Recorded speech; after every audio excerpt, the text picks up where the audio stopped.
What is going on, everybody? Welcome back to Swanted Productions for the Love of Sports. I'm the one, the only Robert Swan, the host of the show. So excited to bring back a former guest today. We're going to be talking about something pretty crazy that happened over the last weekend. Week 9 NFL upsets. No one saw them coming, no one at all. A lot of upsets this weekend, a lot of people surprised. I'm going to bring in a special guest again that has been on the show, and we're going to break down those games and possibly explain what went wrong. So with that being said, let's bring him in.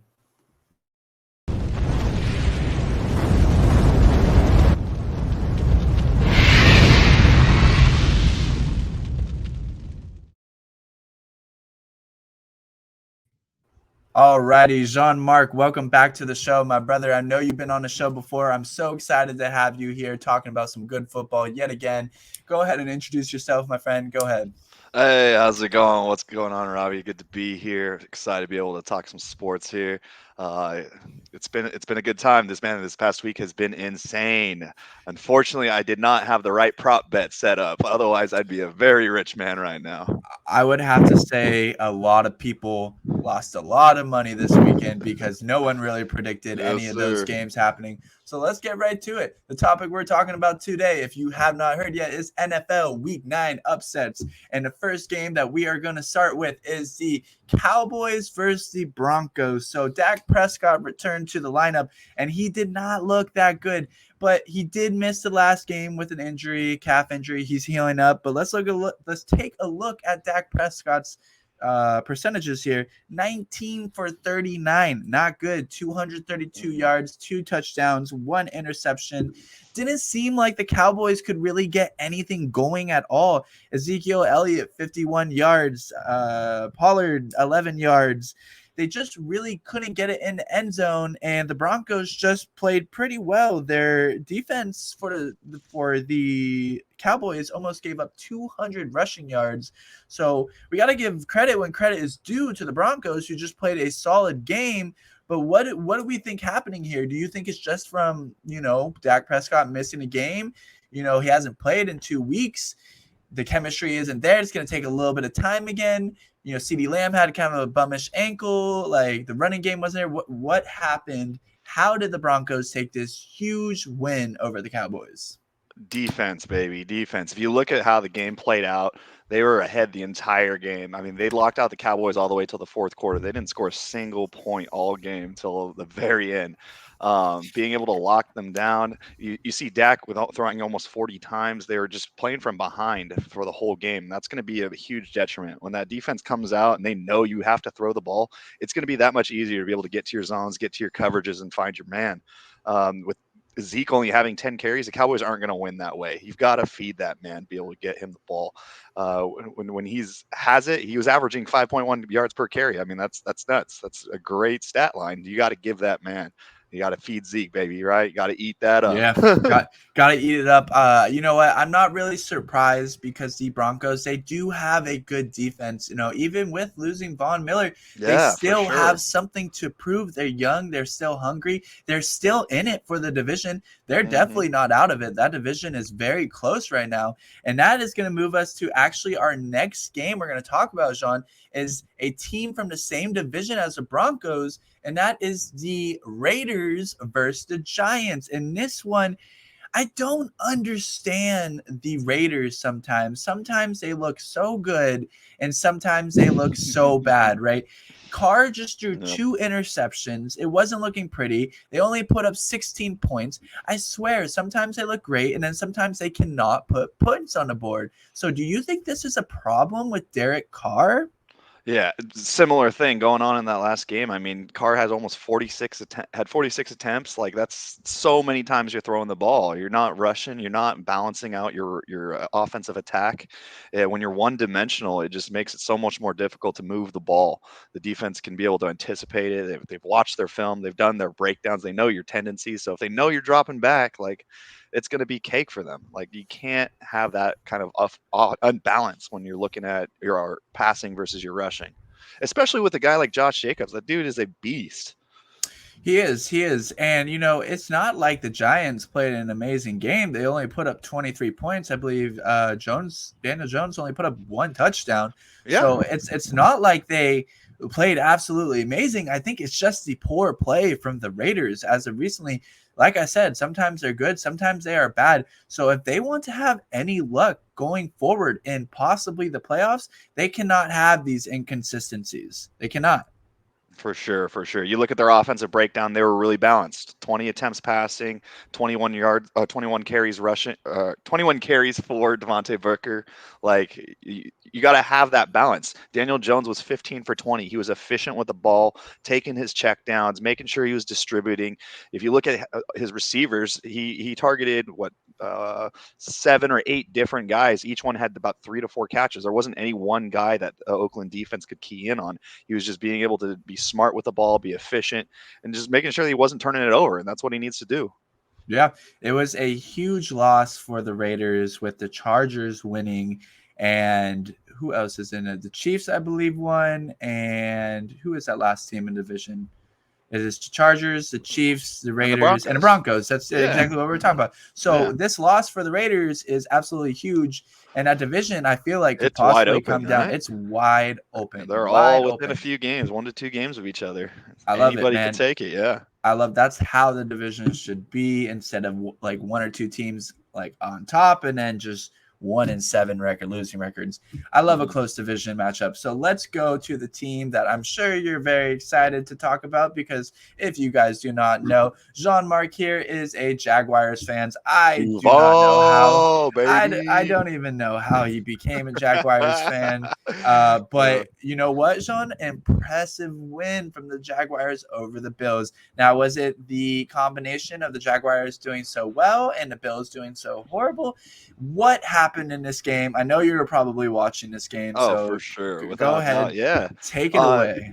since our last video, I was talking all big about Josh Allen going on. He's been struggling the past few weeks. It wasn't Yeah, just this past week; it's been the prior weeks as well. We were able to lock him down. He had 2 picks. He again throwing the ball way too much. I get it; it's a passing league in today's NFL, but even then, you still have to have some balance. He had 47 passes attempts, and they only ran the ball 14 times total. 5 of them were even Josh Allen himself. So he's got to find a way to be able to get the ball to his playmakers. That's the big thing. If you're going to be throwing it that much, you got to be able to put the ball in their hands.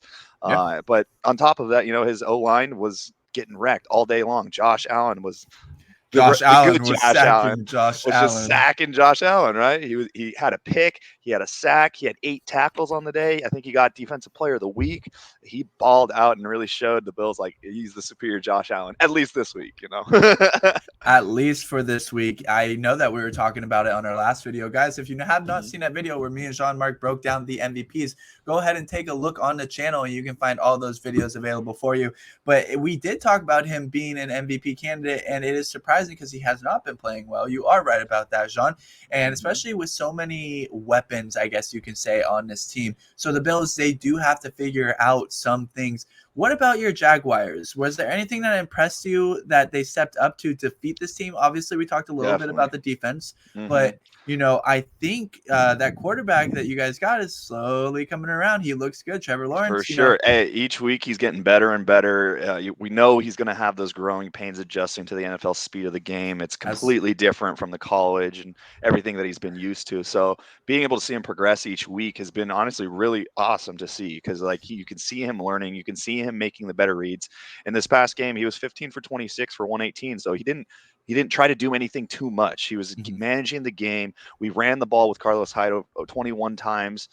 We were getting back to a Jacksonville Jaguar football. Like, yes, we have this awesome, stellar new quarterback. We want to be able to develop him, get him some tosses out there. But that's also just not entirely our style of football. We got to be able to have that ground and pound. And with James Robinson out this week, honestly, I was like, oh God, how are we going to beat the Bills? No way. Like, Yep. they're rolling. They look good. Their defense is insane. But hey, Carlos Hyde stepped up. He only had 67 yards on the day. But you know what? If those are all between the tackles, pounded it for 3 yards at a time, I'm okay with that Yeah. because at the end of the day, we got to have our defense. We got to have some other playmakers in the receiving core. One of our big pickups that has been awesome for us, Dan Arnold, our tight end. Great trade that we made. The dude has been showing out and really been proving his worth. I'm very, very satisfied with that pickup. Yeah, I love to see it, especially when a player is traded right when they get to a team and learn all about that team, and then out of nowhere they get traded. I just love to see players bounce back like that as an athlete. But let's move on to the next game that really surprised me, probably the most surprising for me, and that was the Titans versus the Rams. And the reason why this was so surprising for me is because one, the Rams have been doing so well, and then two, the Titans just lost Derrick Henry. So it's kind of a combination of the good with the bad. And it just did not make sense to me because the Rams could not put up any points, I believe, until the fourth quarter. I believe everything was field goals up until that point. Hmm. And it's just really surprising because the Tennessee Titans defense is nothing special.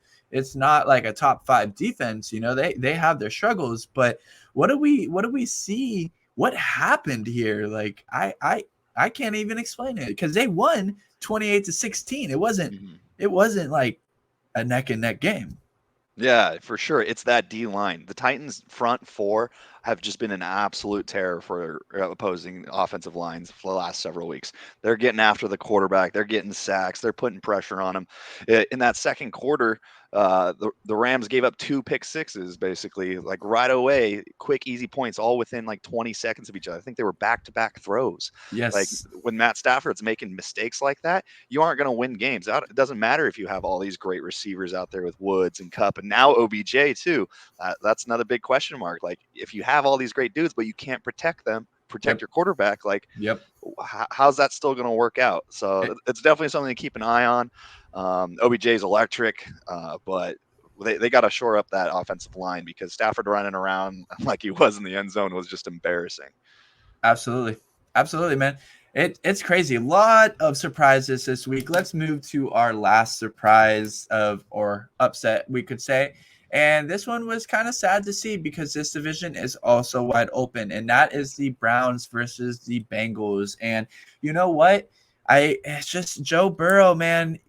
You can't have bad games like that if you want to be a playoff team. Sometimes he looks amazing, and then sometimes kind of like Derek Carr, almost a little bit. But Joe Burrow, 2 interceptions, 1 fumble, no TDs. The Browns defense was just murdering Joe Burrow and the offense all day. They came up with some huge plays.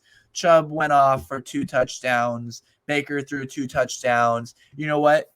The Browns have been struggling with injuries this year, and they did well last year. And to me, you cannot count out any team in that division, right? They're all solid Hmm. teams. That's one of the best divisions in football. 41-16. The Bengals were at the top of the division, and now they are slowly sinking to the bottom of the division, Jean. It's sad to see they're in a bye this week. What happened here? Yeah, they've got a lot to think about this next week. During their bye, they've really got to regroup. They've been kind of on a landslide the past few weeks. They started out nice and hot, but it's almost seems like teams are starting to figure out Joe Burrow, trying to figure out that offense. When you look at like what he did over the day, like it wasn't anything too special. He had 40 passes, 282 yards. That was nice, but he couldn't get the ball in the end zone. And at the end of the day, that's what you have to do. When you look at who he was targeting, T. Higgins and Jamar Chase both had 6 receptions. Higgins had 78 yards, so he was catching the ball. But again, once they get down to that end zone, they weren't being able to capitalize. And that was a big part of everything. Between turnovers and not being able to capitalize, you just can't win games that way. Yeah, you can't just get to the end zone at like the 5 yard line and throw a 99 yard, interception No, that's return. You brutal. you And at the you same can't time, do that. coach, what are you doing? Well, do we not remember the Super Bowl from a few years ago? And a few years, it was probably a while ago. But Yeah, Marshawn Lynch trying to punch it in, like you got him. Use your running back. You got Joe yeah, Mixon. The dude is an very animal. He capable. scored twice on the day. He was averaging almost 5 yards a carry. Like feed him. What are you doing? Yes, and you know what? It could just be that the Bengals haven't found their leader. Maybe the coaching staff wants Joe Burrow to be it, but he has shown times where he has excelled, and he has shown times where he makes mistakes. He's a second-year quarterback, I believe. He's still Yeah, young. He still has, still young, he's still got learning, some, growing. learning, growing, all those things. So, Jean, we went through 1, 2, 3, 4, 5 upsets this weekend, and I'm sure there are more that people can argue for, but this weekend, or I should say last weekend, has been absolutely insane. I'm super excited to see going forward because we are about halfway through the season now, and the divisions are starting to heat up. Before we go, do you want to say anything? Shout out anyone. By all means, it was great working with you again. Thank you for coming on the show. I know you'll be back on soon, but if you have anything to say to anyone, go ahead, my friend. For sure, for sure. Hey, it's always a blessing being here, hanging out and chatting with you, man. Uh, hope everything's taking off and growing. Like this is so much fun, being able to just connect again and be able to like talk about stuff like we used to. One thing I'd like to plug. I'm a tech recruiter. I work with Actland Engineering and Health Sciences. We're a nationwide company. If you're looking for work, whether it be in the software field, engineering field, healthcare services, in the lab, hit my line. You can find me on Instagram at Zem__. You can find me at Facebook, Jean Marc Bertolet. Reach out to me. You can give me a phone call, 559-603-8082. Be happy to help you find that next opportunity. Absolutely, man. Thank you again so much. Guys, if you're watching this, thank you. It is slowly starting to blow up, Jean. We are getting there, more and more subscribers. If you guys are watching this video, please press that subscribe button down below. And we will be back yet again for you, bringing more content as always. Everybody, have a great night.